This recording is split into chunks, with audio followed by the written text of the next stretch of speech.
Shit. I don't know what I'm doing right now. Okay, here's a box. I'm just stuffing it. I'll clean it up later. Shut up, cat. This is what I have to deal with every day, okay? Okay, this is what we call a dramatic interpretation in debate and speech. Debate and speech are totally different things, but, you know. Okay. My name is Cassandra Klein, and I'll be presenting The Woman Who Walked Into Doors by Rudy Doyle. I assume the first time I saw Carlo, I actually did. I didn't faint or fall on the floor or anything, but my legs got wobbly and I giggled.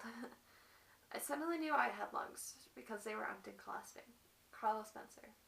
He was in a gang, but all by himself. He had his hands in his pockets with the thumbs up from the denim. Black bomber jacket, parallels, and loafers. He was wearing what everyone else wore back then, but the uniform was made especially for him. Tallish, tough-looking, and smooth. In a world of all of his own, but he knew we were watching him. Do you want to dance? He asked. I let him sweat for a bit. Yeah, his timing was perfect. Frankie Valli started singing My Eyes Adore You, and by the time Frankie got to my, his arms were around my waist. And by the time Frankie got to I's, his hands were up and around and knitted on my back. He brought me round and round. The rest is history. I was going all Carlo now, and he respected me. I have to say that. He didn't try to get us feel or push me against the wall or none of the usual stuff. He was funny. He didn't mind me laughing. I asked him questions, and he liked it. It was different. No, it was perfect. I was going out with Carlo Spencer, and he was a king. That made me someone. Not a queen or a princess, just someone. I could feel it on my walk. We were with each other for a year before we got engaged, and another year before we got married. It was perfect. And we had money, and we were in love. We could see the mountains off the roof of the flats that we were moving into. It was perfect. My wedding, it was my great escape. He was just absolutely gorgeous. Had a smile that could have made Elvis jealous. Smile that said we were going to be together forever. And I believed it. The priest, he said something about the family rosary. I don't remember exactly what, but he said if we were ever in trouble or in danger, we should get on our knees and say the rosary. He also said we were a lovely couple. I dropped my head onto Carlo's shoulder to let him know that I loved him, to tell him how happy I was. A short while after our honeymoon, our first daughter Nicola was conceived. We were just so thrilled because it was just the way we planned it. Except I'll never forget the first time. The first time it wasn't planned. The first time he lost his temper. It was as simple as that. He lost his temper and he hit me. He lost his temper and he hit me. He sent me flying across the kitchen and my head hit the back of the sink and I fell. I didn't know who I was and where I was or who was with me. My head, it was spinning and how come was I on the floor? I then saw his feet make a triangle with the floor and he seemed miles up over me and I had to bend back just to see him. He finally came down to meet me. You alright? He asked. His face, his eyes were full of worry and love. He was looking for marks and looking for blood. He then lifted my chin. You fell, he said. It wouldn't happen again. We laughed about it later. Until that night. Until I couldn't laugh anymore. Nothing came out of my mouth. Only pain. I decided to go get looked at by a doctor.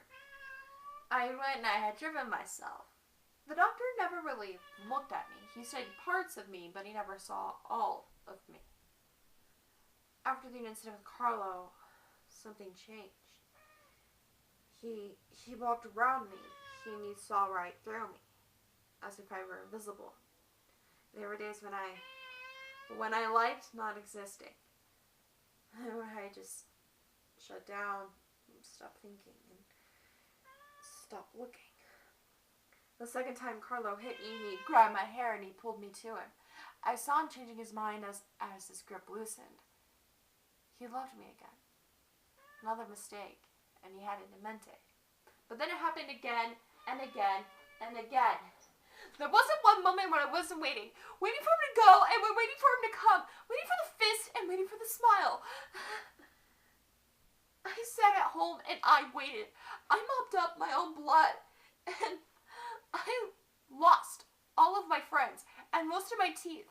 He gave me a choice, left or right, and I chose left, and he put the little finger on my hand, and because I scorched on one of his shirts, because his egg was too hard, because the toilet seat was wet, because he demolished me, he destroyed me, and I never stopped loving him. I was grateful, so grateful when he stopped. He was my everything. I was nothing. I was stupid. I forgot. I provoked him. I needed him. I needed him. We were sitting on the couch, and I don't know where this came from, or exactly what he was up to, but this just came out of nowhere, and he just came out with it. Where'd you get that? What? It was a test. I was thumping inside. There was a right answer. I walked into a door. Is that right? Yeah. He was playing with me, like a cat with an injured bird, keeping me on my toes and keeping me in my place, pretending he'd notice, pretending he'd never seen the red and black around my eye before. But I didn't believe it, not even for a second. Why didn't I leave, you ask? There were too many things I didn't have. Money, somewhere to go, too many things. People seeing me, the kids, the schools, too many things. Carlo said he'd kill me if I ever went. I know he would do it. Carlo's always beside me, always near. But if I went to the right doctor or nurse, they'd help me. They'd do it for me. Ask me, and I would have told them. Ask me one question, and I'd answer it. Ask me, and I would have answered it. I would have whispered it. He hit me. He burned me here, and he kicked me here. Save me. Save me. But they never did, and the torment continued. I was the invisible one, the woman who walked into doors. But I never gave up. I picked myself up. I washed the blood off my face, and I put the kettle on. I never gave up. I wanted to die, but I always got up, because I had kids, and I had a husband. And I was terrified of being without him. One day I was cooking dinner, and he was just in one of those moods, but pretending it didn't matter, because it was just always dreadful. My daughter Nicola walked in. She somehow had sent him off, but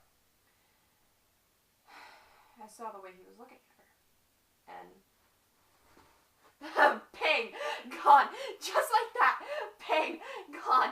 The evil in the kitchen, his eyes gone, just like that. He fell like I used to fall all over the years. The stitches, the cries, the baby I lost. He fell, his blood on the floor, my finest hour. I was there. I was something I loved.